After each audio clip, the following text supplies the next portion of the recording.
Everybody's after him, but nobody's catching him. The Dirt Bike Kid. Catch that kid! Arrest that punk! Nail this kid! How does he do that? Woo! That bike is special. Special? Well, provided it has the right rider. What's going on? Come on, stop! This is Unit 5. I have a 73, 18, 14, 11. I'm in Corporate 911 73. See if I can't do it. 614-9280. I'm over. The Dirt Bike Kid to the rescue. What's going on, Mike? Bank foreclosed. Keep him away from the construction site. What have you been up to? Oh, I was just busy.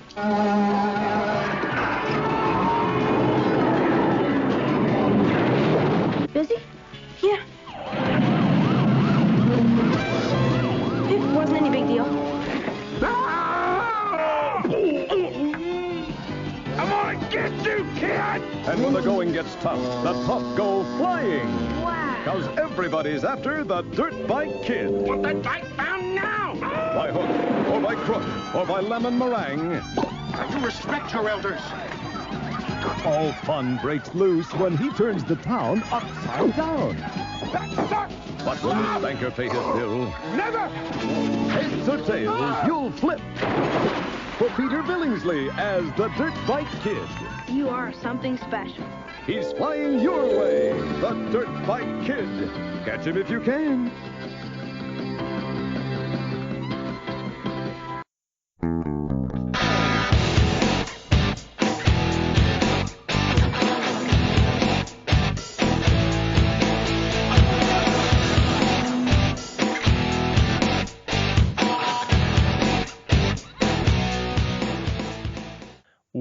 Welcome to They Call This a Movie, testing the strength of friendships one terrible movie at a time. Subscribe to the podcast on iTunes and other podcast services by searching They Call This a Movie. We are part of the Main Damie Network, and to find more from us, check out the website at themaindamie.com or on Twitter, Facebook, and Instagram at The Main Damie. We are also now a proud member of Geek Vibes Nation, and you can find them at gvnation.com. Welcome back to They Call This a Movie. This is Anthony Delvecchio, and with me as always is Dan Aquino and Mark Myers. Say hello, gentlemen. Hey, how's it going? Hello. No real bit today. Just want to thank you guys for allowing me to sit out a couple shows, as there were some things in my family going on, a death in it. So thank you guys for, allowing me to have that time. And I just want to say I appreciate you for that. Didn't really have a bit. Just wanted to say that. Well, we're glad to have you back. We held down the fort as best we could without you. We're glad to have you back. No. So hopefully next week we'll have a bit. How about that? Yes. I'll be able to think of one. I want 2 bits, Mark, all right? Okay. You owe us bits. Got it.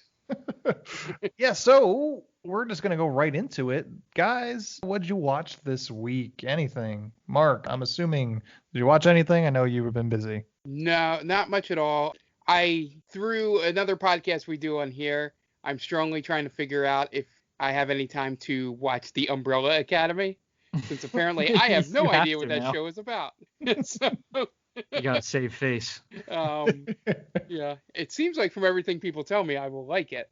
But I saw one clip of people fighting in like school uniforms, which must have been a flashback or something. And I just assumed that's what it was. And apparently it is not. So, yeah. Plus it's got Ellen Page in it, so I would have probably checked it out anyway at some point. Yeah, that's about it. I've been keeping my mind busy by just having YouTube D&D stuff in the background, try and stay sharp on that.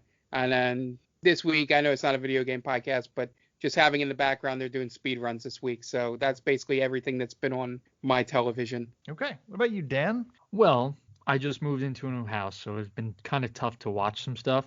But I watched half of Host, which you had talked about, Ant. Yes. And I fell asleep, or I had to go to sleep. I liked what I saw so far of it. I might finish it up tonight after the podcast. So I got halfway through that. But I did watch a very weird movie, and I kind of considered making it my next pick, but I don't think it's our type of weird. I watched Come to Daddy, and it sounds creepy, but it's not what you think. Yeah, right. It's an Elijah Wood movie where... Not helping. No, it's so weird. Like, Elijah Wood obviously he had the Lord of the Rings trilogy, and that was massive, but he hasn't done anything since then. It was kind of like that was his magnum opus. and then it's all been downhill for him, essentially. Really what this movie was, it's Elijah Wood is a man-child. He's a pampered man-child with a weird haircut. He kind of looks like Ezra Miller in it. I was going to make a joke that so he plays Elijah Wood. I don't know anything about Elijah Wood personally, so I can't say if that's how he is. No, I don't know either. He gets a letter from his estranged father to come meet him in a remote cabin in like Oregon, and it's a beautiful cabin. He goes to meet him, and all this weird stuff starts happening. The father treats him like shit, and it takes a weird turn. And usually I like movies that'll go for broke, but this one made no sense with its twist. I don't want to spoil it for anyone if you plan on seeing it, but people are not who they say that they are, kind of thing. Mm-hmm. And it's just not done well. Gotcha. So, yeah, it's a weird movie, but that's what I feel like Elijah Wood, he just made fuck you money with Lord of the Rings. And now he's just like, well, I'm just going to take weird like scripts that interest me. I'm going to take those scripts. He did like the Maniac remake where I think it's all in first person perspective. I think really? Yeah. I think that's the movie that he did. I'm pretty sure that he did one familiar. Like that. Yeah.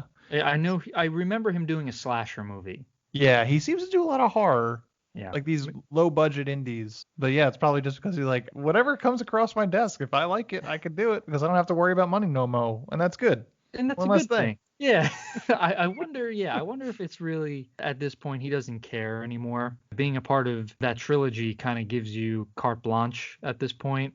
I'm trying to think if anyone else has really done anything super successful. I know Viggo Mortensen was in The Green Book, which won an Academy Award. He's doing the Oscar stuff. Like I think he started with Eastern Promises and History of Violence, those two Cronenberg movies, and then did Captain Fantastic, which is a great movie if you guys never saw it. I think that movie just reminds me of Mr. Megorium's Magic Emporium too much, just in title, so it scares me. It's definitely not anything like that. Okay. Orlando Bloom. Orlando Bloom had his day. Yeah. He went to the Pirates movies, and he had Kingdom of Heaven. Yeah. Weird movie. I feel like he knocked up someone hot. Katy Perry, right? Yeah. Yeah, so good for him. Yeah, she makes bank, obviously, so he doesn't really need to do anything anymore. He made fuck her money. Yes. Yeah. I mean, and that, good for those guys. Why not? Yeah. I think Rhys Davies, I think he kind of came out with some like really conservative type of stuff or rhetoric, so I don't think people really talk about him anymore. Ian McClellan, he's a treasure. Cats, that's right. Yeah. That's the podcast. Yeah, I was gonna say they called this some movie's very own Cats. I mean, I feel like Sean Bean went on to Game of Thrones and dying elsewhere. So I think most people made out pretty well from there. Yeah, Elijah Wood just kind of decided, I'm gonna do whatever. You're right. I think you're right, Ant. Yeah. Yeah. Him and Daniel Radcliffe are kind of in that. Damn it! I had a joke set up. It's like, I was going to say in England they call Elijah Wood Daniel Radcliffe, but I love it though. I mean, I feel like Daniel Radcliffe has done better movies than Elijah Wood has in terms of craziness. Yeah. I remember I gave a mini review on the podcast about Guns Akimbo, which is the good kind of crazy, and I would recommend anyone to go see that movie because it's wild. But yeah, Elijah Wood just kind of does weird indie horror movies, which I would not recommend watching. It's not like That's good to know because I've seen that pop up. I think it's on Shudder. It's on Shudder and it's on Amazon Prime. Okay. Yeah, that's where I've seen it. And Daniel Radcliffe also wrote A Dead Guy Like a Jet Ski. Oh, yes, that movie was so good. Or was he ridden as a jet ski? Which way was it? He was the jet ski. He was the jet ski. Yeah. Swiss Army Man. One of the top movies of the past 10 years. Yeah. So good. It was really good. That's why I'm really excited for Paul Dano in the Batman. Because if you see the movies that he's a part of, right? I mean, There Will Be Blood, he's really good in it. Swiss Army Man, he was good in it. I mean, he's been in so many good movies, and he's so underrated. Sure, yeah. And I know you talk about like certain things are just rated perfectly, right? Like movies or actors, whatever. But I would say a lot of people kind of sleep on Paul Dano. Yeah, I wouldn't disagree with that. Plus, that's just an A+ last name, Dano. Dano, it's like so good. But it's like Hawaii Five-0 mixed with Dan Aquino. Exactly, yeah. Two great things in American history. So for me, this week was kind of quiet. I watched Work It, the Netflix dance movie, because my Okay. wife watched it. It stars one of the girls from Girl Meets World. I don't know. It's not my demographic, but it was a movie I watched. They form a team of ragtag group of dancers. So there's that. Who doesn't love a good ragtag team of something? I watched that, and then I watched Host, which was good. It was nice, 65 minutes ish. I guess the first pandemic movie. Yeah, that's the first COVID movie, I think. Yeah. They really jumped on it. Yeah. A pretty simple story. And then I watched, which I finished in like a day, I watched the series on Netflix that they just came out with called High Score, which goes through the kind of the history of video games, which was very interesting. It seems like they set themselves up for a season 2. It was really well done, and we'll probably talk about that on another podcast sometime in the near future. I watched a lot of TV, so I watched the first episode of Umbrella Academy for the second time, and it's not for me, really. It's fine. I don't love it, but it was a show that I watched an episode of. Okay. For a second, Ant, I thought you were going to say you watched the movie Cuties. Have you heard about this? Oh, I just read something that they pulled a movie. Yeah, I think Netflix pulled it down. Last I heard, they just changed the poster and the description or something. Oh, really? No. But they may have pulled the whole thing at this point. Yeah. That poster was terrible. Not good. Yeah. Very not good. And then someone pulled up the Cans poster and put it next to the Netflix poster. And it looks like two completely different movies. Yeah. Wild. I did not watch that movie, but I watched the first episode of Lovecraft Country, which started last week on HBO, which was interesting. Kind of crazy, H.P. Lovecraft stuff. Yep. And then I watched for the first time, I started Watchmen, the HBO series Watchmen, which is really good. I'm like 5 episodes into it. Oh, it's so wild, that show. But it's good. I like how they really expand upon what Alan Moore wrote. Yeah. It's cool. It's almost like it's set in a almost different timeline, but it's 30 years. Yeah, it's 30 years after the events of the comic book, or the comic book, because it's the comic book ending. Yeah, they do drop the giant squid on Times Square. It seems like it's its own reality outside of that almost. I don't know why. I like how different it is. It has a different feel from the comic book. Yeah, it's so race is such at the forefront of it, which is so interesting because of everything that's happened in this past 5 months. It's became so timely, and after the fact, a whole group of people learned about a Tulsa Black Wall Street because of it, which was interesting, which it plays such a heavy part of it. But it's a really well done show. Mm-hmm. I'm surprised at how good it is. Is it done? They just said 1 season and that's it? I believe the writers said that they only wanted to do the 1 series. Gotcha. Because they felt it would cheapen it if they came back for another one. I admire that, the willingness to just say, I'm done.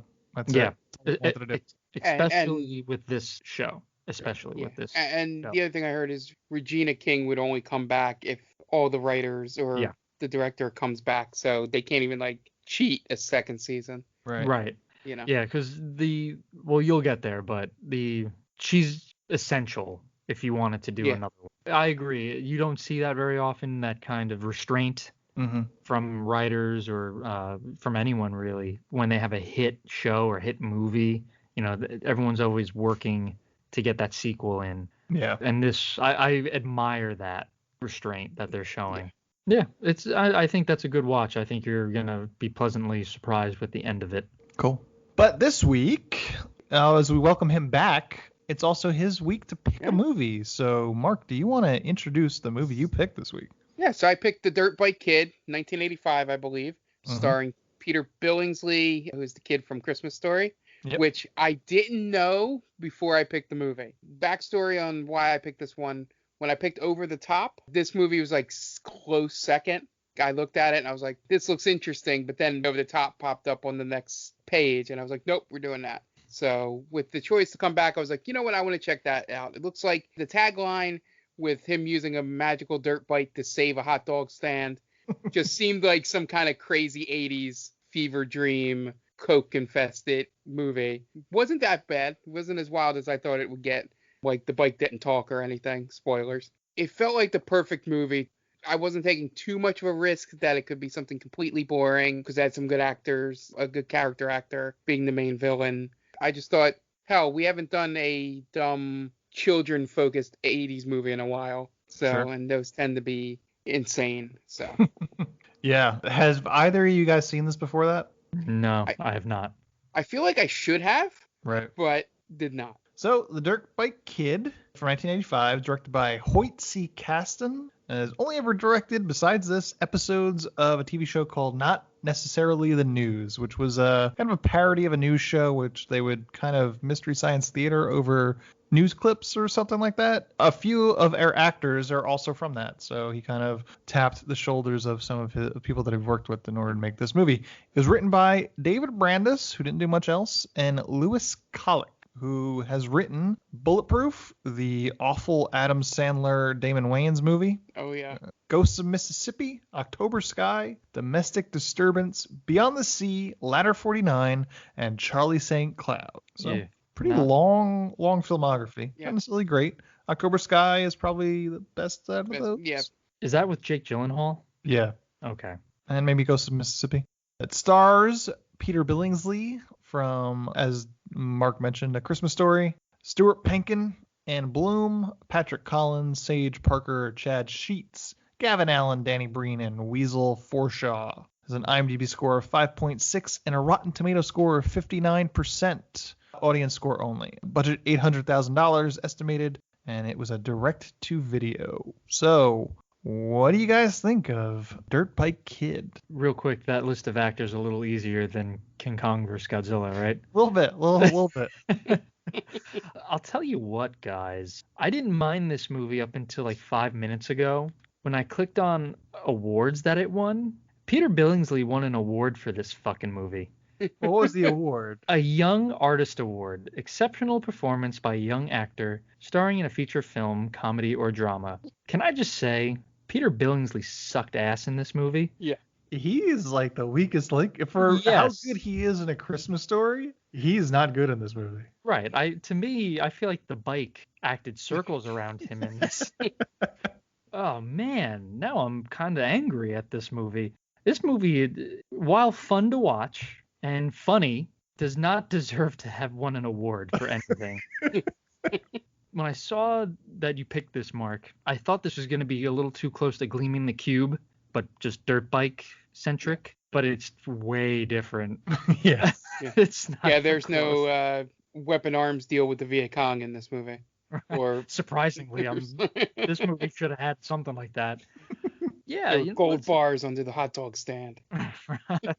That's why Mr. Hodgkins was after it.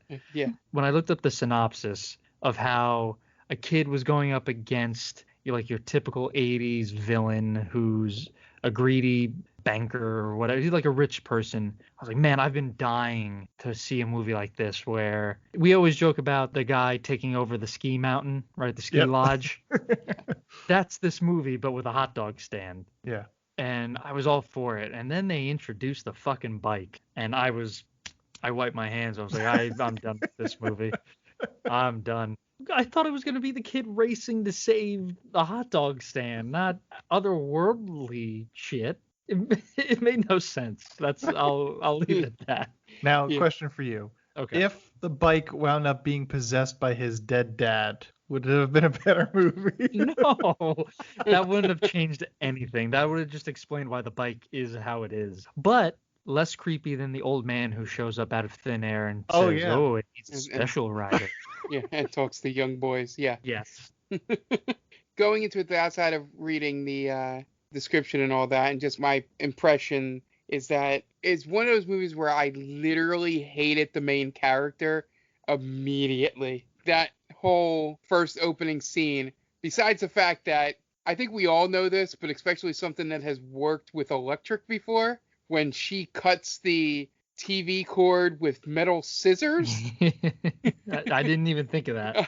I was like, she'd go flying across the room. But just the sheer fact that he doesn't listen to a word she says in that thing, and it's just so poorly acted by Peter Billingsley. Yeah, at that point I was out on him immediately. It was just the banker, the assistant, and the hot dog stand guy. I was like, all right, I would like to see that movie too, where they're fighting to save the hot dog stand. This movie didn't go as far as I thought it would go, and I figured that out pretty early on. But it does have every single thing an 80s movie has, in terms of when they're trying to make it a kid. It's some weird thing that seemed to only be popular in the 80s, dirt bikes. There's always some kind of weird sport or weird fad that kids are really into, that they make a big deal about. There's Little League, and then there's food fights, which seems to be... This movie felt like a guy had seen a bunch of movies like that and then wrote his own script and somehow got it produced. Yeah. You know, like his take on those type of kids movies, and probably the reason it went direct to video. But it's not a movie I would watch, you know, again or anything like that. But I didn't hate my time with it. Okay. Yeah, I think you guys are 100% wrong. I love this movie. You know what won me over? When they arrest the bike. Oh, yes. The cops come, they put handcuffs on the bike, and they bring him in down to the station. They put him in the paddy wagon. And they set bail at $100. That won me over. Yeah, absolutely. It's just so stupid, but I can't believe they went there. You see them wheel the motorbike into the cell, and it turns around with sad puppy dog eyes in its own cell. Yeah, no, it's perfect. I loved it. It was everything I wanted it to be. Everything about the cops, only one part annoyed me, but maybe it was just that one cop that would just yell random numbers and letters. I was just going to say that. How could you love this movie with this guy constantly just yelling random numbers, Ant? Yeah, like everything else the cops do is really good in terms of you're trying to do Keystone Cop type of deal with them, you know, arresting a bike and making him bail, handcuffing the bike at one point. All that stuff's great. It was just they went too far trying to make that one cop too much of a buffoon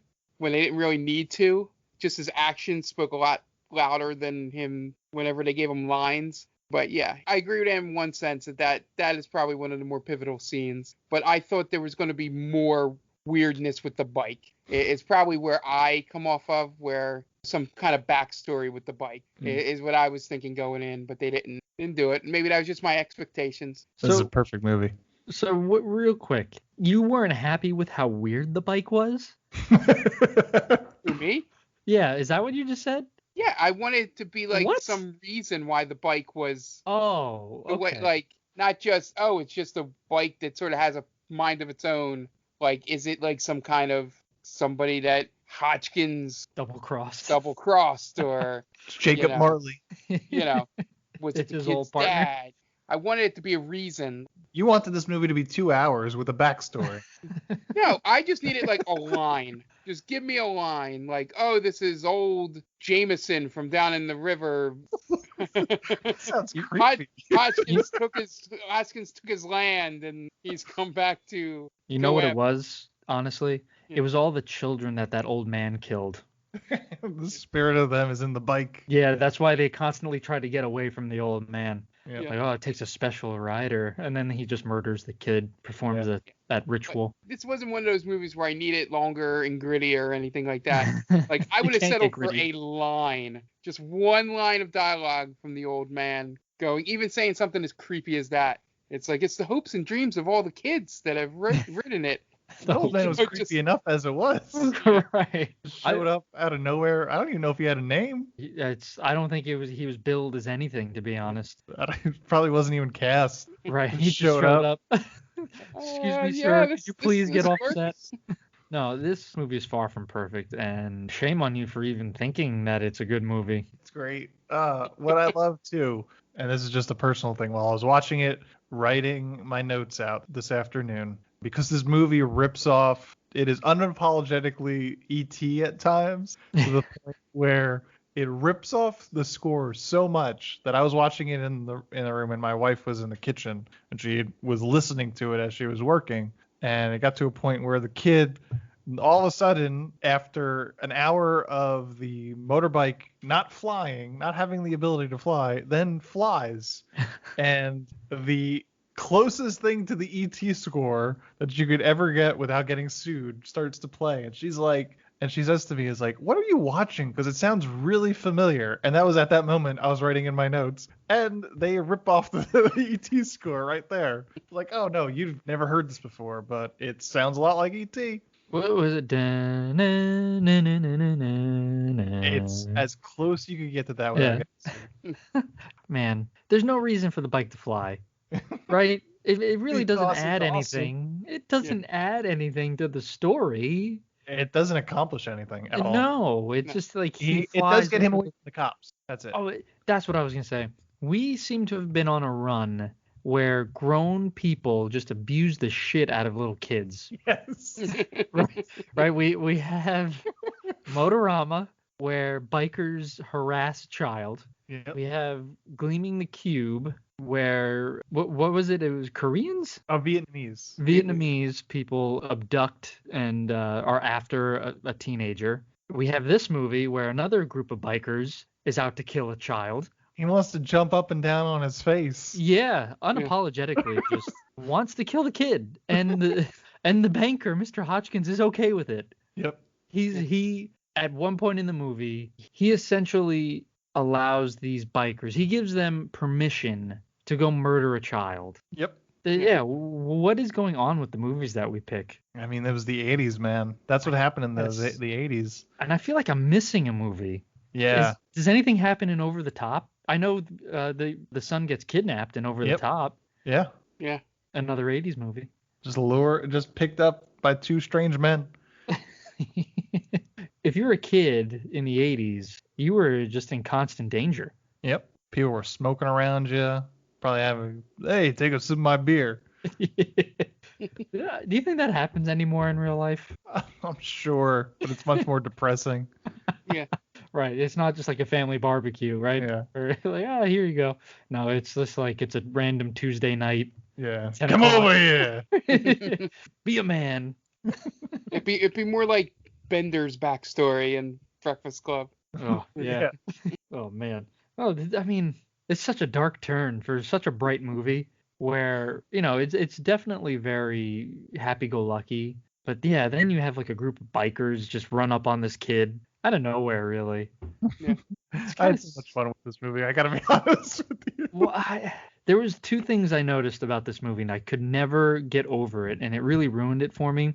One was the cop who kept saying random numbers, and two was Peter Billingsley constantly having to take his glasses on and off to put the helmet on. Every single time he has to take his glasses off to put the helmet on or off. My favorite moment of that is when they're outside the bank or whatever, or maybe the hot dog stand when he goes against his promise, and the assistant is there, and him and the hot dog guy are with the assistant, and he goes to get on the bike and he hands her his glasses, Right. and then puts the helmet on. Right, and it's like at the most inopportune time, because scenes are supposed to have an impact are just totally wasted when he has to take his glasses off and put his helmet on. It's such a waste. It's a waste of like a second, but it annoyed me to no end. I couldn't not focus on it every time it happened. I think at one point I told James, he's fucking doing it again. I feel like listening to this conversation, it's like how a lot of these movies end up, where Ant is either on one end of the spectrum, good or bad, and Dan's on the other end, and I'm just sort of in the middle going, oh, I can see both points. Right. Devil's advocate. Yeah, sort of like, I there's a lot of things I love, but I wasn't as in love with it as Ant. And for the people at home, we don't plan that. No. Like, we don't text each other how we feel about the movie. Yes, I hate conflict. That's That's why you want to add 15 minutes to it, because like, all right, well, Dan hated it, so maybe if we added 15 minutes, I can get what he hates out. Right, and then I'll make Ant hate it by adding 15 minutes to it. Bring everybody to the middle. Right. You have always been the peacemaker. Yeah. We'll get deeper into it when we go through the plot, but I think one of my favorite aspects of this, and it's real small, is when the woman is withdrawing the money from the bank, and they're putting it in that looks like old timey money bag. With the dollar signs. In a shopping cart, I think. Yeah. As she's pulling away, we don't have enough budget in this to afford fake bills, so it's just like bricks in a bag or something or whatever they meant. It's probably like paper, just like shreds of paper or whatever. Yeah, and also the tech in this is amazing. like, just real quick, like, what really stopped this movie from being the run of the mill? Like, all right, well, you had the bully, right? I forget the bully's name. Max. So what's to stop that kid from being Mr. Hodgkin's son and Peter, and he's basically buying the hot dog stand, right? So what's stopping this from Peter Billingsley racing against Max to save the hot dog stand? You could even keep the magic bike, but why do we need to have it be something completely different than that? Oh, you just mean not the script they wrote. you mean like real estate fraud? Yeah, right. It's just weird, right? This movie shouldn't exist like this. Because they needed a hacking scene, man. A hacking scene? Why? No. Again, the whole movie is set up where you have dirt bike racing going on at the very beginning. So why steer away from that? Going to the hacking scene, the thing I love about his best friend is that when he gets to his account, he gives himself 50 cents. He gives himself, but when he goes to the old lady's account, he gives her $1 million. Yeah, he adds 11 cents to his account. 39 cents? I was pretty sure I had 50. He should have made it 69. That feels more like Bo. Exactly, right? Yeah. That kid's all about tits. Yeah, if that movie came out today, the kid would give himself 69 cents. Right. You know, I don't think that was much of the parlance back then to be the inside joke as it is today. You're probably right. Yeah, but yeah, it made me laugh. That sheer fact that he's figured out that he could hack in and change the money, and he doesn't give himself an exorbitant amount of money. He's chaotic good. Yeah. Yeah, right. Oh man, I like just the way how naive they were about how computer hacking could work. You know, back that's then. in every hacking scene in a movie, right? Compared to what can happen nowadays with it. Yeah. You know, where you just have to kind of guess the password. Yeah. Right, and you have access to everything. Yeah, it's under one password, the whole thing. What could the password be? Greedy. Right. What does it wind up being? It's the Scrooge. It's the dog, right? Oh, I didn't even catch the name of the dog. Yeah, I think it's the dog. But I will say the one thing that this movie has going for it is Mr. Hodgkins, Stuart Pankin. He's good. He is a good over-the-top 80s villain. I think the only way it could have been better if it was played by Christopher McDonald.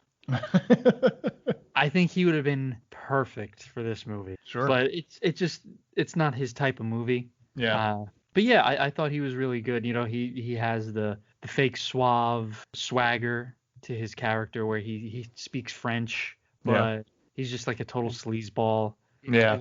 And he's also got a couple of moments that would not even get close to being filmed nowadays. Oh yeah. No. Yeah, when the woman breaks out the window and he goes, "I should install bars." Right. He does sick a dog on her too. Yeah. Yep. Yeah, he traps her in the room. I feel like Christopher McDonald might be too handsome for that role. Right. Yeah, I think that's the point, right? Like this movie wasn't really made for that kind of character. Yeah. But he's definitely one of the best villains in film. Yeah. It's also like 10 years before Happy Gilmore, so I don't even know how old he would have been. Oh, that's true. He was probably 40 at the time of Happy Gilmore, I want to say. He's young. He would have been like 30 at the time of this. That's what I would say. You guys want to get into the plot? Yeah, let's do it. Sure. All right. Dan, what do you got? So, all right. As I've been doing it for the past however many episodes, I just want to give a shout out to our friend Tia from Geek Vibes Nation and her podcast Top 10 with Tia. It's a podcast where Tia and her friends discuss top 10 lists. So top 10 movies that Christopher McDonald could have been in. Top 10 movies where a dirt bike is in. You name it, they're doing it. So I hope she listens to this podcast. She's a good friend of it. Tia, I want you to do a top 10 Christopher McDonald's list. That's Oh God. Sorry, Tia. What? Christopher McDonald's awesome. Yeah, so go to Geek Vibes Nation, check her out. She's also on Twitter, TC_Stark. So, I mean, you could go to Geek Vibes Nation. She's on there along with a bunch of other great podcasts. But go check out Tia. She's a good friend, and she deserves your attention. Okay, great. And we are going to be right back. But before we come back, we are going to take a few minutes to listen to some messages from friends of the podcast. So we will be right back. Hey, this is Ken M. Padawan J. Coach Duffy. From the Ocho Duro Parlay Hour podcast. Every week, the ODPH is talking sports, movies, TV, comics, and more. It's always a parlay of topics on each episode.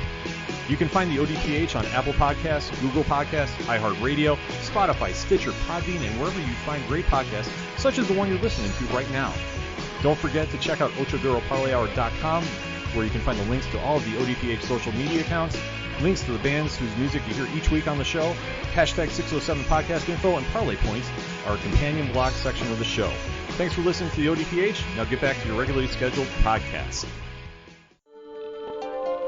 Welcome, travelers. Seems like you're looking for a story. Well, I got one for you. It involves adventure, friendship, and all sorts of... Earl, why don't you tell him about that time I stole that big-ass melon? Yeah, I was going for more... Or you could tell him about the time I kicked her ass, Earl. I wouldn't ever tell him. Do I need to get my ref gear on? Okay, everyone, shut up. Now come with me as I tell you a story from afar. Hey everybody, my name's David. I'm the DM for From Afar Podcast. From Afar Podcast is all about four friends separated by distance, but brought together by adventure. Hope you all stop by and give us a listen. Thanks. And welcome back, and now it's the time to get into the plot for The Dirt Bike Kid. We open up on a sky shot as we hear audio from some sort of sci-fi kids show, which then transitions to a commercial for a motocross competition. But then we pan to a house with a for sale sign and then move on inside. We see Ralphie from A Christmas Story sits glued to the TV with his motocross magazines, eating chips and chocolate. The phone rings and Ralphie is unfazed. So his already exasperated mom has to answer the phone, even though she asked him to answer it for her. And the phone call's about a job interview. Meanwhile, the bacon she was cooking starts to burn and the smoke alarm goes off. Yeah, the sheer fact that she tells him, hey, check out the bacon. Make sure nothing happens to it. And then that happens was, as I said earlier, the moment where I'm just like, how is this kid so much of a jerk? Yeah. Well, he's got no father figure, so that's the reason probably. Yeah. He should have been in Cobra Kai, is all I'm saying. Yeah. So the mom cuts the cord on the TV, which seems like a bad decision for someone out of work. As Mark mentioned, it's also plugged in, so not a great idea. And she gets off the phone despite the smoke alarm going off, and she gets the interview, so she has to go there in 20 minutes. So she gives Ralphie $50 and a grocery list while she gets ready for the interview. His real name is Jack in this movie, but I'm calling him Ralphie for now. Yeah, their last $50. Their last $50. She doesn't even have a bank account, I guess. So he rides off on his bike and heads to the motocross competition instead. He meets up with his creepy pervert friend Bo, who's just scoping out girls' tits instead of the sweet motocross action. They see their friend, I guess, Max, who's participating in the competition, and he's just beating the shit out of his bike. Ralphie, whose name is Jack in this movie, says he wishes he had a bike like Max's, and then some creepy old man pops out of nowhere saying that bike is special, but needs a special rider, and then he'll have to buy it back from Max. And Max, on the motocross circuit, struggles with the bike. At first, he gets stuck at the starting line, and then the bike goes off on its own. And it looks like he's going to win until the bike stops short and tosses Max into a big old mud puddle. After he loses, Max storms off with his bike, pissed off. Jack offers him $50 that his mom gave him for the groceries. And Max says, no, this is a sweet bike. It's my best bike ever. So then Bo offers him the $50 and Jack's BMX bike if he throws in like the helmet. And Max agrees. So despite being the last $50, now he's got a motorbike or a dirt bike. Then Bo talks about all the babes they're going to get with it. One track mind on Bo. Yeah. Bo just wants to fuck. He's horny. He's horny on main, as they say on Twitter. I've never heard that before. Is that a real thing? You don't go horny on the main. So you have to explain this stuff to me one day, like off the podcast, because you knew what like cap and no cap meant, and now this, I am not that I guess I'm not supposed to know this, but man, I feel so far behind. You never go horny on the main. That's the truth. That's why okay. You have a secondary account for it. It's a Stranger Damies account for to go horny on. Okay. I feel like I can't. If I did that, I would just ruin all of the progress that I've made. Oh yeah, absolutely. So they go back to Jack's house, and his mom freaks out, rightfully so, about him using the grocery money and his bike to buy a shitty motorcycle. Bo hightails it out of there, even though he's part of the reason he's in this mess, and she sends Jack to his room. Real quick, I just realized something. The main character's name is Jack. Yep. He took his mother's money, who was supposed to get food, and sold it for a magic item. Yep. So we're essentially, watching Jack and the Magic Beanstalk. Yeah, 100%. Okay, good. I just connected the dots. Yes. Dan had an epiphany on stream. I did, yes. According to the trivia, the director mentions that on the director's commentary from the 2014 DVD release. But yeah, it's essentially Jack and the Beanstalk. This movie got extras. That's ridiculous. No direct-to-video movie should ever get DVD extras. Well, that should be a rule. The question I would have would be, is Peter Billingsley on that commentary too? Because that's around the time Christmas Story became in the zeitgeist with the 24-hour and all that. Sure. I feel like that's been almost 2 decades. Right? Yeah, it's been that way for a while, but for some reason it just hit like the Twitter sphere or whatever. You know, Peter Billingsley's too busy. He's like Jon Favreau's best friend, so he's in all the Jon Favreau movies. Yeah, he produces a lot of his shit. He produced Dinner for Five when that was on IFC. Really, I didn't know that. Yep. Yeah. He was also in Far From Home. I didn't know that. Spider-Man. Yeah, he's one of. Oh yes, that's right. You can always tell by those bright blue eyes. It is. I'm gonna be honest with you. He's not a bad-looking guy. No, he's a handsome man. Yeah, he Good definitely he glowed up, as they say. He glowed. That one I do know. That term I do know. So I will agree. Yes, he glowed up.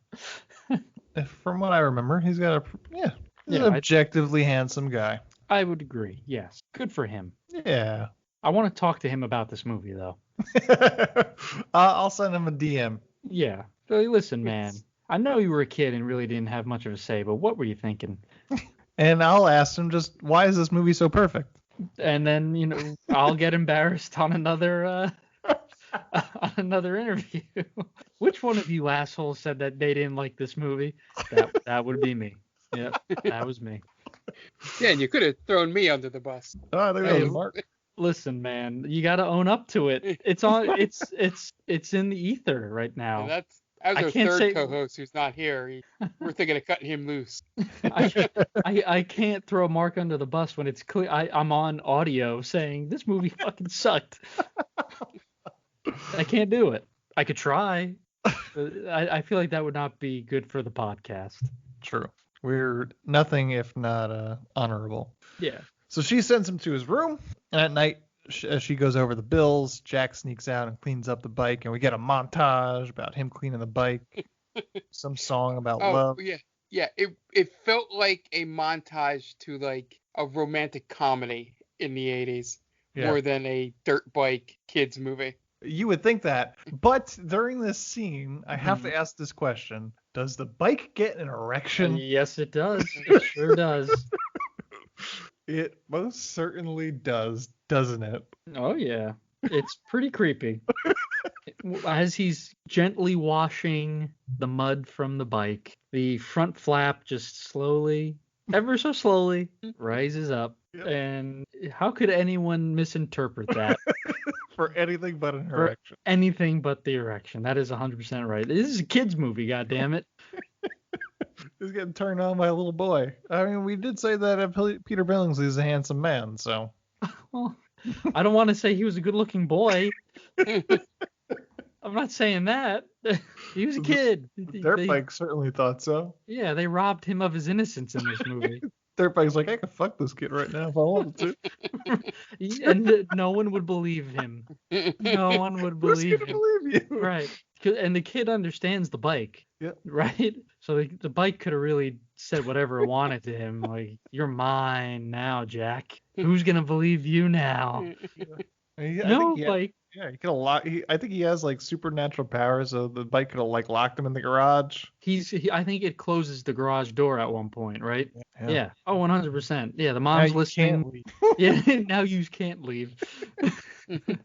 Yeah, the mom's listening to her headphones, can't hear her son's cry for help, just pleading, banging on the garage door. Get me out of here. Just revving. God, this is gross. Yeah. We should try to get a Netflix deal out of this. So he gets on the bike and starts playing around on it, and then the bike starts driving around on its own. This is the first kind of official evidence that it's sentient. He goes off speeding, and a cop pulls him over, and then the bike takes him and the cop on a high-speed chase. They wind up in an alley, and the bike drives up a fire escape and then flies off, and the cop crashes in the alley. The bike then takes Jack to some sort of park where a biker gang decides that they should hassle a 12-year-old. Head biker named Big Slime pulls Jack off the bike, and he gets on and takes it up a set of stairs, but eventually the bike tosses Big Slime off, and Jack jumps on, and they fly away again. And then Jack takes the bike back home and sneaks back into the bed just in time before his mom realizes he was gone. Yeah. All of these events that happen in this movie, you would make sense if you did the Saint Elsewhere ending to this, that it was all his imagination. Sure. Because as he recounts it to Bo, it all sounds made up. Mm-hmm. It's a fever dream. Yeah. It's the last things he thinks of as he's sitting in the hospital bed, as he's dying, because he crashed the bike as soon as he got on it. Me and the bike got chased by a biker gang. Sure, Jack. That's right, Jack. You sure did, buddy. That's exactly what happened. And we saved the hot dog stand. His mother's crying in Mike's arms. God, he turned this dark the in doctor. 2 different spots. Mike's the doctor. Mike's the doctor, and Mrs. Clavel is the nurse.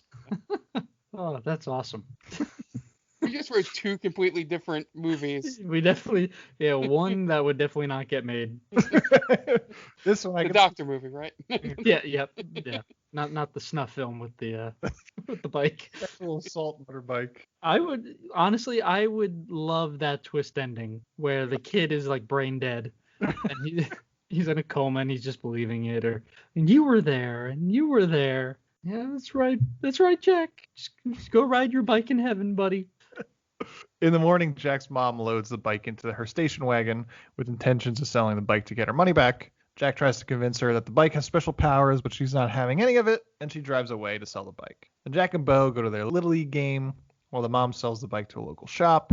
Max shows off Jack's old BMX bike to him, and he gets pissed off that he doesn't have a bike no more. Meanwhile, the motorbike drives right out of the front of the shop on its own. The absolute worst security of all time, in that outside of it being loud when it needs to turn on and go out, we find out later that this guy might not know his inventory. Yeah, it seemed like the busiest bike shop in the world. So we meet Mike, Jack's Little League coach, who runs a hot dog stand / kids hangout. He's a bit of a sad sack, but more or less his heart is in the right place sort of guy.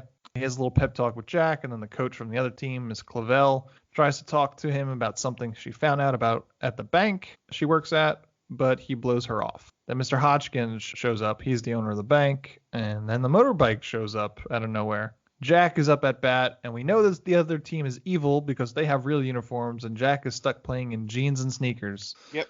Then Jack has that moment where, as if his dad came to see him play, and suddenly gets a whole bunch of confidence, but it's a bike that came to see him play, so he gets the confidence to hit an almost home run. Yeah, so sad. Yeah, the best part about the bike showing up is that it's this motorbike standing up on its own in the middle of the 2 bleachers, and nobody bats an eye. It's like, why is this dirt bike here? Yeah, the only person that notices is Hodgkins, because it farts at him. Yeah. It was kind of sad when he's at bat. He has a terrible swing at like a pitch that's at his eyeballs, and the bike honks at him. He turns to Bo like, "Hey, Bo, it's my bike," and goes right back into the bat. Yep. So weird. Why would that give you confidence? The bike's back. I'm going to hit a home run for him. Right? I'm going to impress the bike. Yeah. So Jack hits an almost home run, but he gets tagged out at the plate on a bullshit call and starts a bench clearing brawl. I didn't know Angel Hernandez umpired Little League. Yeah. He kicks Max right in the shin, too. And it just does a haymaker after the ump calls him out. Better than real MLB fights. Yeah. Mike appeals to Miss Clavel, trying to get her to admit that he was safe, but she says she didn't see anything, which, strike one, Miss Clavel. It might be cute with your big old glasses, but that was a bullshit thing to do. Yeah, come on, man. It's terrible. Have some respect. Yeah. And then Jack immediately forgets all about it, and he can Bo get on his bike and go to Mike's doghouse. By the way, does he have a Letterman's jacket? Something like that. I'm assuming it's supposed to be his version of a motorcycle jacket, but he's like a 12-year-old kid on a dirt bike. I'm going to assume that the jacket is his father, because it makes no sense. It fits him pretty well. Yeah. Maybe his dad was a little person. Yeah, it's Tiptoes too. Maybe. Yeah. I feel like they didn't do any backstory for his parents. Yeah, they just didn't really write it in. Yeah. Yeah, it just made me confused. I was like, because at first I thought it was Max's jacket. Nope. You know, because he gave him all the equipment. Right. You know, and then I saw his last name written on the jacket, and I was like, his jacket? Mm-hmm. And then he doesn't look very good at Little League, but apparently he's this great pitcher because it was like, nobody can touch your fastball, Jack. Yeah. Well, maybe, the 2014 director's commentary addresses that. Yeah. Maybe. I'll have to seek it out. So Mike's doghouse is completely chaos there, as he just lets the kids run completely wild, throwing food all over his restaurant. Miss Clavel shows up, and she comes to him to tell him that the bank is going to take over the land that the doghouse is on in order to build a new branch, because it has been identified by their computers as mathematically the best place for a new branch. And he ignores her, and he storms off. Jack and Bo try to appeal to Miss Clavel outside, and then the motorbike takes off with Jack on it. And Jack's mom shows up at the bank for her interview. Mr. Hodgkins is turning it into his own personal casting couch. Starts coming on to Jack's mom, Janet, while the bike drives Jack right into the bank and interrupts the job interview, totally cock-blocking Mr. Hodgkins. Janet tells Jack to bring the bike back to the store. He tells off Mr. Hodgkins, and then the bike runs over a model of the new bank branch, destroying any hopes of his mom getting the job. Jack tries to take the bike back to the store, but he feels like he can't just leave the bike there. So he makes a deal with Mr. Zach, the store manager, to work off the $50 by doing some deliveries. And then the bike and Jack go ahead and do some deliveries. The one thing here is where I guess he's a kid, but the thing I thought he was going to do would have been the selfless thing, but that's not what this little jerk of a kid would do, is to go, hey, my mom's looking for work. Maybe she could help you out around here. Yeah, that would have made sense, I guess, right? Yeah. But instead he's like, no, I'll do deliveries for you. Screw my mother. I'll just get this dirt bike. I'm not making any other money out of it. He's a pretty selfish kid that we know. Yeah. We know of that. Yeah. Like, realistically, that's what the kid should have done. But staying with his personality, it's just like, no, what's good for me? Mm-hmm. I want the dirt bike. Yeah. So the next day, the mom tries to bring the bike back to Mr. Zach, saying that Jack took the bike back again, but Jack explains that he worked off the cost with Mr. Zach, and he apologizes for losing her the job, and she says it's fine because, more or less, she didn't want to fuck Mr. Hodgkins to begin with. So Jack goes to Mr. Hodgkins' house to do things through the system as his mom suggests, while Mr. Hodgkins is trying to seduce another applicant. Mr. Hodgkins answers the door, and the girl tries to leave, so Mr. Hodgkins sticks his dog on her, and she retreats back into the room where he was trying to fuck her. Jack tells Mr. Hodgkins that he wants to speak with the board of directors. Hodgkins tells him yes, just to blow him off, as the girl escapes through the window. He's calling her, what, my cherie or me cherie? Where he's trying to... And then he sings to the door. Oh, yeah. Yeah. He's just a good creep all around. Yeah. It's really well done. It's Earl Sinclair himself. Yeah. The voice of Earl Sinclair from Dinosaurs. Oh, I didn't know that. I knew it sounded familiar. Mm-hmm. That's awesome. Thank you for pointing that out. That made my night. Yeah. The most realistic, saddest end to a sitcom ever. Yeah. Listen, they can't all be sunshine and rainbows, man. Yeah. We're all gonna die, and that's okay. But we'll die together, essentially. And hey, listen, not a terrible way to go out, I guess. Sure. Hey, if the sun explodes, thumbs up. Yeah. Not Galactus. We don't want Galactus, as we stated earlier. Or Cthulhu. No. So Jack uses this as evidence to the bike that they should do things the right way, and then calls the bike a big old nerd. So the yeah, nerd. The pot calling the kettle black there. Yeah. So the bike gets upset and refuses to start because he just got called a nerd. As is his right. I would do the same thing. If you call me a nerd, I'm not going to help you. That dirt bike is clearly a jock. So then the biker gang shows up out of nowhere, driving all over Mr. Hodgkins' lawn. So Jack has to apologize to the bike in order to get away from the biker gang. The next day, Hodgkins Bank has a board of directors meeting. They're determining the real important things like banning women from the company's softball team. Oh, the 80s. Miss Clavel comes in to tell him that Jack is here, and he tells her to blow him off. Then Jack, Mike, and Miss Clavel have a talk outside, and Jack decides that the only way to get things done is to be a rebel. So he hands his glasses to Miss Clavel, puts on his helmet, and takes his glasses and puts them back on, and he storms back in with the bike and right into the board of directors meeting. And then once again, he drives it right up onto a table and crushes the model once again. And then Hodgkins is basically about to punch Jack right in the face, but there's press there, so he decides to quote-unquote hear him out. And then behind closed doors, Hodgkins appeases Jack and says that the bank will try to find an alternate site for the new branch rather than destroys Mike's restaurant. They're basically going to exhaust all other options before they destroy Mike's restaurant, essentially.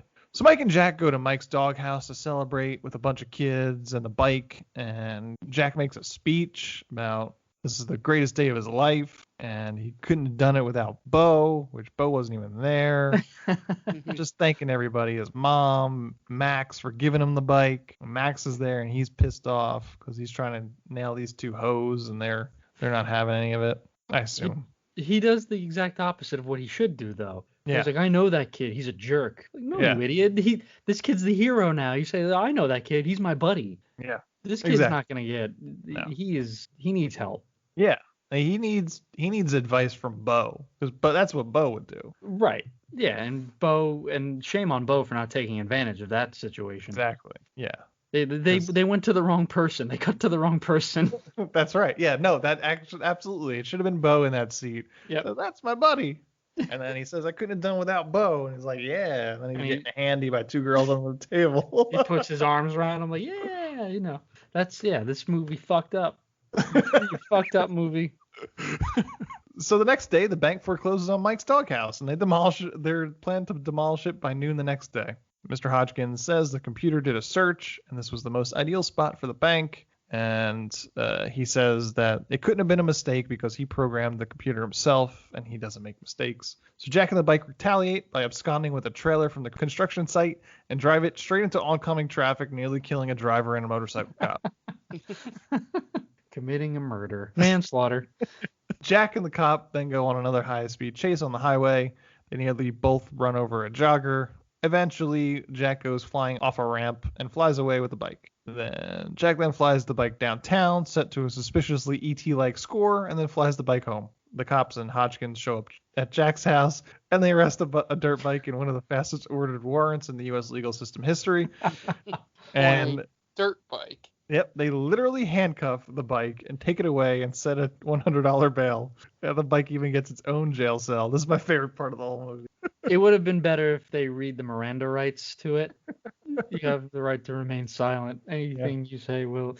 That would have been great if they went the whole 9 yards with it. It's a good question. Does a sentient dirt bike have Miranda rights? Yeah. I think anything that's at that point, not a U.S. citizen, right? We don't know. Where was it made? I don't know. Maybe it was made in America. Does it have a social security card? I would doubt it. But it has a soul. We'd have to take this up with the creepy old man. Right. Yeah. Which kid is put into the bike at that point? It's whoever had the bike last, right? Right. That's the movie that this should be. Yeah, that would be the horror movie version of this, or But I just thought of something. What if the magic and the conscious inside the bike is the old man? Ooh. And to make it even more creepy, he does that because he just likes young boys sitting on him. Yeah, I was gonna say they really makes that whole scene in the garage that we made up just that much creepier. That's probably exactly what it is. That's the old man that got the erection while he was getting clean. Jesus. It was just a giant production produced by NAMBLA. And yeah. Jeez. Oh man, funded by the North American Man-Boy Love Association. They tricked us. Oh man. That's pretty dark, to be honest with you. I don't think I'd watch that movie. I'm going to take a hard stance on that. Wouldn't watch it. Would not watch a movie sponsored by NAMBLA. Got it. Yeah. That's my hot take for 2020. We know where your line is. Got it. Yep. Yeah. That's one thing you could say about Dan Aquino. You call him an asshole, but you can say he won't watch a movie produced by NAMBLA. So Jack is in bed crying over his incarcerated bike while his mom has a quote unquote late job interview, which I'm assuming she's trying to become a stripper. It's a strong assumption. I mean, what? Who goes to a late job interview? Someone who's desperate for money, I guess. Someone whose kid took their last 50 and blew it on a bike. Right. So someone trying to be a stripper. She could do it. Yeah. She was an attractive mom. Yeah, absolutely. And she has that on the resume, right? People want mothers. Or maybe that's just like a now kind of thing. Yeah, it's niche, I think. Yeah. Yeah, maybe it's more of a this generation's kink. Yeah. I don't know. I wasn't old enough in the 80s to know. Yeah. We're MILFs a thing in 1985. Who knows? Yeah, we'll never find out. Nope. Oh, we could. I'm sure we could. Right. That's a huge waste of the DeLorean, by the way. Oh yeah, it looks like it. I guess MILFs were always a thing. Thanks, Doc. This thing only has 3 uses. Are you sure this is one of them? Yeah, blow some uranium on that. I knew I shouldn't be friends with you. It's for science, Doc. We need to know. Well, I mean, that is sort of the plot of Back to the Future. It is. Right? But it's not to find out if it just happens by coincidence that Right. Marty has a MILF. Yep. So Jack gets a phone call and he heads down to the police station. Turns out that Miss Clavel has paid the bail on the bike. I can't believe I wrote that sentence. Mike then works up the courage to ask Miss Clavel to a cup of coffee. On the way home, the bike detours to Mike's doghouse. It runs itself into a bulldozer, which then knocks down the construction fence. And then Jack has the "get out of here, you dumb dog" moment with the bike as it drives away. I don't want you anymore. Get out of here. Go on, can't you see I don't want you anymore? At home, he starts ripping up his motocross magazines as his mom gets home. He says he hates the bike, which his mom is perplexed by. And then Mr. Hodgkins gets called down to Mike's doghouse to look over the damage and orders the chief of police to confiscate the bike as the bike watches on from a nearby tree. Then the bike, because it has telekinetic powers, sends messages to Jack via the computer in his room, presumably to tell him to hack into the Hodgkins bank computer. Yeah, I can't believe I wrote that sentence. This might be my favorite bike moment of the movie. The hacking of Jack's computer. And just giving him like subliminal Cold War era messages on what to do. Hodgkins Bank, computer lines. Hodgkins Bank, computer lines. And then he picks up, just happened to be sitting there, the newest issue of Personal Computer. Well, hey, he got an A in computer science. Yeah. That's right. Yeah, we had to make sure they put that line in there. Yeah. We know Bo got a D, and he did the most damage, so. That's why he only gave himself 11 cents. So Jack and Bo sneak into the school as the cops do a manhunt for Jack and the bike. Miss Clavel and Mike have a conversation over coffee as she hypes up Mike to not give up. We find out her name is Maisie. At the school, Jack manages to hack into the bank's computers. Meanwhile, Hodgkins is apparently combing the streets in his limo trying to find them. He apparently has also hired Max to help find them, who has also tapped the motorcycle gang to help him. This is where he basically gives Big Slime carte blanche to do whatever feels necessary to Jack. Make him disappear. Back at the school, Jack is literally typing random words into the password and eventually comes across the right one, which is Scrooge. Could have been there all night. And apparently they don't lock you out after 5 attempts. I was going to say, this is the perfect time where you could just have unlimited guesses, essentially. There was no security. So doing some digging, Jack realizes that there was another location that was viable for the new branch, but doesn't understand why Hodgkins is set on Mike's doghouse. Bo then does some digging into bank accounts. He gives himself 11 cents to give him a total of 50 cents. And then the local widow, he gives her $1 million. The cops find the bike and then immediately lose it. They search Hodgkins. The kids search Hodgkins' bank account and then realize that Hodgkins is double dipping. Double dicking. No, he's double dipping. He owns the land Mike's doghouse is on, so he's basically using the bank to buy the land from himself. As he's about to head out to the groundbreaking ceremony the next morning, Hodgkins sees the widow trying to take out the $1 million. He tells Miss Clavel to handle it, and she decides to quit right then and there. As Mike and Bo leave the school, the biker gang finds Jack, and Big Slime says to him, "I've been looking forward to jumping up and down on your face." And then Big Slime threatens to set Jack on fire. To reiterate, he's like 12. Yeah, it's again, we have a movie where they're happily trying to murder a child. Mm-hmm. Like gleefully trying to murder this kid. Oh yeah, it's gonna make Big Slime's like year if he gets to murder his child. Well, Dan, you can't spell manslaughter without laughter, so that's what we're having fun. Well, it's just weird, man. Like, obviously, yes, motorcycle gangs were people that you don't mess with. They were a mean group of people. I seriously doubt murdering a 12-year-old was on their to-do list at any point. So this isn't the cartel. So questions for you guys. Do you think they sent an invitation to audition to Captain Lou Albano for Big Slime? It is very similar. I was reading up on that guy. That guy's dead. Big Slime. Oh, is he? Yeah, I think he died in like 96. But then, just in time, the bike shows up, and Jack gets away, and a chase ensues again. The groundbreaking ceremony, there's a brief scene to set up that the bulldozer will be wired to remote, so Hodgkins can push the button that starts the bulldozer himself. The bikers chase Jack around, eventually driving over a pier into a lake, allowing Jack to get away. And then Hodgkins speaks at the ceremony. Mike and Maisie show up with a bunch of kids protesting the destruction of the doghouse.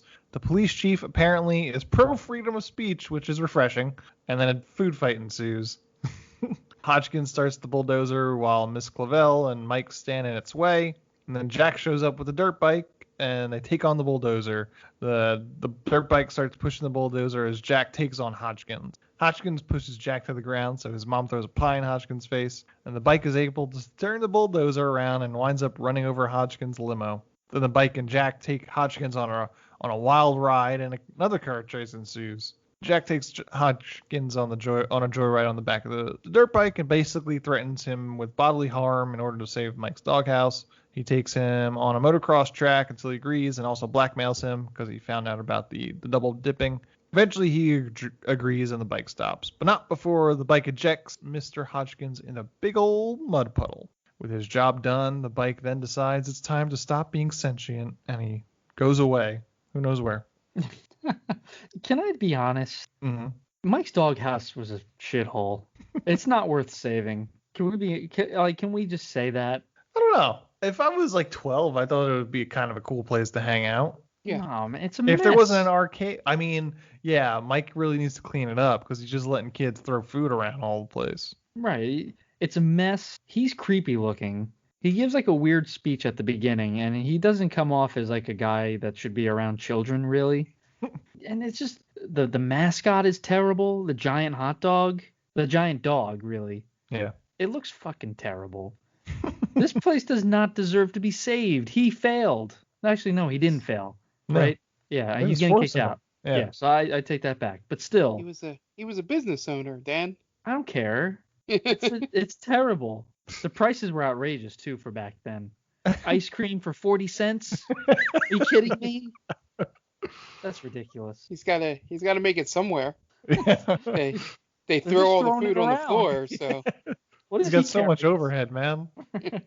That's why he has to have such outrageous prices, because he has to hire a cleaning crew every night. Kids, if you stop throwing the food around, the ice cream will be 20 cents. You guys are killing me here.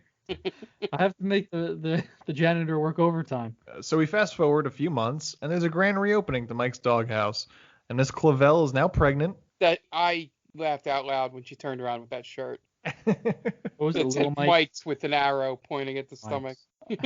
Just in case you didn't get it. Yeah, we're not sure how much the fat suit's going to play, so we got to let you know she's pregnant if it doesn't show up well on camera. Mike's getting it in. Man, talk about outkicking your coverage, by the way. Yeah.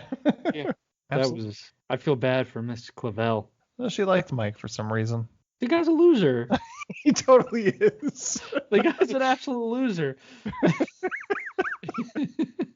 I don't know. I'm sorry. I think that was a little harsh, but tell me that guy doesn't exemplify being a loser. Yeah. I mean, yeah. No, you're right. Right? He loses the big ball game. He loses his business. He has a defeatist attitude. He's really losing his hair. He's not very good at Centipede or whatever he was playing. Right. Oh, Galaga. Yeah. He has no moves in Galaga. He's overweight. He's a fucking mess. He exemplifies his restaurant. Right? He's the mirror image of Mike's hot dog stand is. Yeah. His profits must be razor thin too. Well, and also at the end of the movie, it's a bunch of bullshit because he opens the new restaurant in front of Hodgkin's bank, which is awful. No one's gonna go there first and get, you know what I'm saying? Like, no one goes to a hot dog stand and then goes to the bank. I saw it as a was it a brand new, like, I thought it was just a grand reopening of Mike's hot dog stand, and they didn't move it. They just kind of updated it, and they built the bank around it. Yeah. I think that's what happened, but what sense does that make? I guess it was a compromise. It's like, so that Jack doesn't reveal the real estate fraud that Hodgkins is committing. Yeah. Like, you can have your bank, but you're not going to have this stupid fucking statue of yourself. You're going to have a hot dog stand instead. But doesn't he still get the money regardless? Yeah. Hodgkins? Yeah, but I mean, Mike isn't trying to begrudge him his money. He just doesn't want to lose his own business. But it's weird because essentially the bad guy doesn't lose anything here. He gets what he's kind of humiliated because he has to wear that hot dog costume. That's true, but at the end of the day, he just made, like, no pun intended, bank. Right. Yeah, I think so. I mean, he was going to build the bank regardless as long as Jack kept his mouth shut about his double dealings. So this movie is, the message of the movie is blackmail is okay. As long as you're a 12-year-old with a sentient dirt bike. Yeah, I guess. Yeah, what jury in the world is going to convict a 12-year-old, I guess, of blackmail? Yeah. They never explicitly also solve the whole mom doesn't have a job thing. Does she work for Mike? I don't know. She gets I got the impression that for some reason she's an interior designer.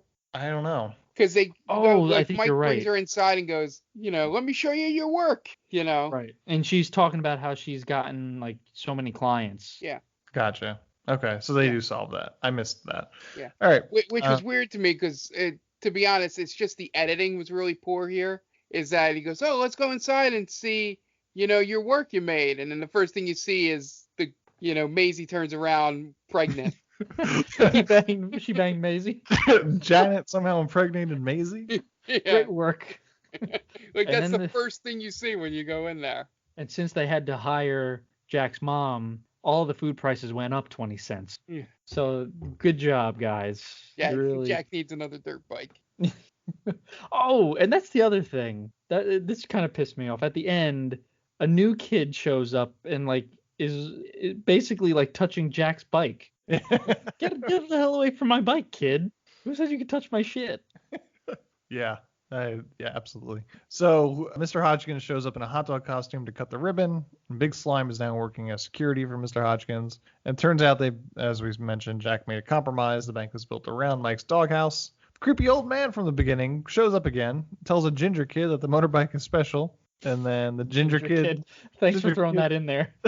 The ginger kid takes it upon himself to hop on the bike, and the bike wakes back up and starts driving around, hassling Hodgkins again. And then we get a freeze frame ending as Jack and the ginger kid on the bike high five each other. And that's the end of the Dirt Bike Kid. This movie does not deserve a freeze frame ending. I think you're incorrect. I agree with Mark on that. Nope. This movie didn't earn it. Yep. No. Well, now listen, man. Both bad guys come out squeaky clean in this. Yep. Big Slime gets a fucking job out of it. Mm-hmm. He wanted to murder a preteen. Man, sometimes things end not the way you hope. But everybody wins in the end of this movie. Listen, that's not what the movies are for, man. Everybody gets what they want at the end of this movie. Except for maybe Max. Right. Who knows what? Yeah, he loses a bike. And the girls. Yep. Right. Yeah, I mean, he just gets the hot dog stand. I get to hang out at the hot dog stand in dirty floors. Congratulations. Everyone else comes out on top. Mike gets a baby and a smoking hot wife. Yep. The mother gets a job. Hodgkins becomes rich. Big Slime gets a job. Mm-hmm. And Mike just gets the fucking the hot dog stand. Yep. Oh, I get to come here after getting shelled at my Little League game. Drown his sorrows in some milkshakes. Yeah. Overpriced milkshakes. 80 cents. Unbelievable. Maybe next time you'll locate the fastball a little bit better, Jack. Hit the corners, goddammit. So is there anything you guys would do to make this movie better? I liked our movie idea that the bike is a sentient, I guess, murderer? The soul of children? Yeah. I like that idea. The more you ride the bike, the more it steals your soul until you're trapped within it. Sounds like an episode of Are You Afraid of the Dark? That's not bad. I get rid of the flying aspect because that means nothing. I also have Hodgkins not getting what he wanted because he's he's a creep and he's committing fraud. So I don't think he deserves to get a happy ending. We later find out in the director's cut he becomes president, I'm sure. But yeah, I mean, you get rid of a good amount and this movie is a lot more palatable, I'd say. Okay. And for God's sakes, give Jack some fucking contacts, please. Yeah. Back then it would have been the hard contacts, and I don't think that character should be trusted with those type of contacts. I guess he was too young for those. No, like we went through most of the stuff I would change, but the one thing you were just saying with the dirt bike itself, I would just change it to not like the souls of kids, but maybe it's with my theory of maybe it's the souls of all the people Hodgkins has screwed over in his time as a banker. That works as well too. Yeah, but I also like this is more of a commentary, the fact that they chose the ending. The typical 80s villain ending usually goes one of two ways: either something embarrassing happens to them at the end, which is the hot dog stand thing here, or they have that moment where the cops are taking him away and he faces consequences for the first time. But he's still yelling like, very over the top villain stuff. You haven't seen the last of me. Yeah, stuff like that. I might go with that ending, maybe. That it was the bike, I tell you, the bike. It was the bike. Yeah, where they take him away, or that could be partially a third thing where they take him away to an insane asylum instead of jail. But that's probably the only thing I would change outside of just some kind of one line can be really dumb about the dirt bike is just not have Hodgkins win, as Dan says, in the end, have him be seen as crazy and maybe lose the bank and Miss Clavel takes over or something like that. Okay. I wouldn't change a thing. It's not perfect, but I had a good time with this movie. I got to be honest. Yeah. So I'm not going to change a thing. I thought we made some pretty creepy, dark movies, which I would love to see all of them. But for this movie, it could stay intact. I'm good with it. You guys want to plug your shit and we can get out of here? Yeah, sure. At DeAquino122 on Twitter. Come check me out. Actually, don't check me out. I don't have anything interesting. What you should check out is our Real Play D&D Twitter at Stranger Damies, which has interesting things. We recap our latest episodes. We have other great friends that we follow who are also D&D related. Just a bunch of cool shit on there. We're over 1,000 followers right now. We hit our milestone. Yes, I agree. I echo that sentiment, Mark. It is nice. I love the progress we're making. Just jump on now, man, because we're going places. And you could be one of the people. Like, I knew them before they became big. And yeah, I mean, that's really all you can say, because we're probably not going to give you anything at that point. I don't know. We'll see. Who knows? But just follow us and hang out with us and talk with us and just be our friend. Yeah. Yep. And then the podcast itself for Stranger Damies airs every Wednesday, so the day before this comes out. Check us out, Stranger Damies, iTunes, Google Play, wherever you get your podcasts. Then our gaming podcast, the Game Vault Podcast, airs every other Monday. So just keep a lookout for that. The easiest spot because it's not on a weekly schedule like these two podcasts are, Stranger Damies and the one you're listening to right now, is to just follow us at Game Vault Pod on Twitter or the Instagram Game Vault Pod to make sure that you're up to date on the podcast itself. We stream probably close to 3 to 4 nights a week, sometimes 5, depending on whether it's a podcast week or not.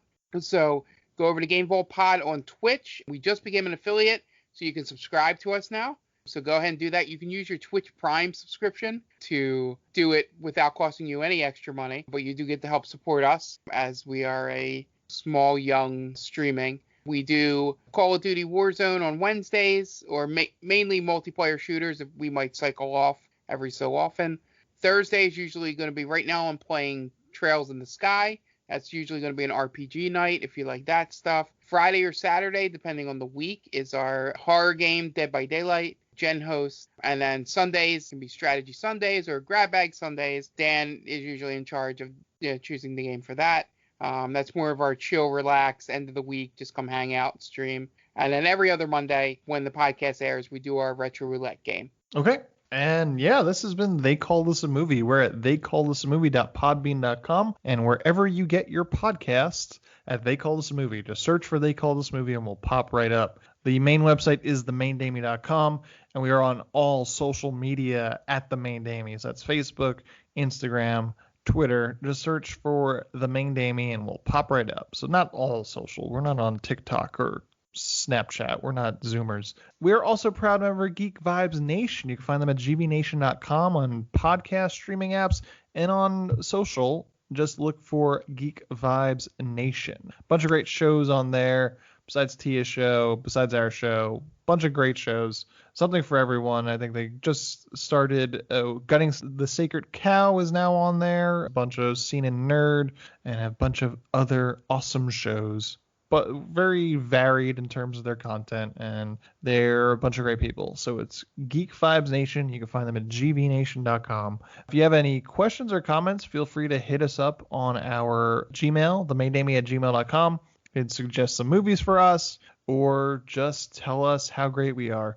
If you have the time, if you want, if you go to iTunes, please rate us 5 stars and give us a review. It really helps us out a great deal with the algorithm, and we can greatly appreciate that. I am at AntDelvec. You can reach me at that on Twitter, and that's going to wrap it up this week. So the director of The Dirt Bike Kid is Hoyt C. Caston. So for Dan Aquino and Mark Myers, this is Anthony Delvecchio telling Hoyt C. Caston, well, you certainly made a movie, didn't you?